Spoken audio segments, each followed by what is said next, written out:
40-50 టన్నులు ఏదైతే ఒక్కొక్క పడవ దాని వెయిట్. అటువంటి బరువైనటువంటి పడవలు అంత వేగంగా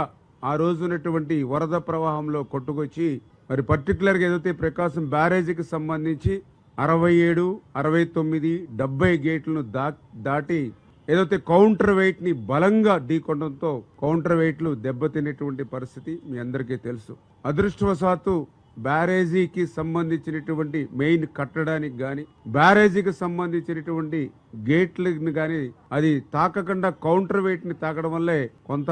నష్టం కానీ ఉపద్రవంగా కానీ లేకుండా అయినటువంటి పరిస్థితి. నిజంగా గేట్లను కానీ లేదా కట్టడాన్ని కానీ తాకుంటే మళ్ళీ ఎంత నష్టపోయే వాళ్ళం 5-6 జిల్లాలు అనేటువంటి విషయాన్ని కూడా ఈ ప్రభుత్వం గుర్తుపెట్టుకుని వెంటనే ఏదైతే ఆ యొక్క అంశాలు ఏవైతే ఉన్నాయో వాటిని వెలికి తీసే విధంగా దర్యాప్తు చేయమని చెప్పేసి కూడా ఎవరైతే పోలీస్ అధికారులు కూడా ఇరిగేషన్ శాఖ నుంచి కూడా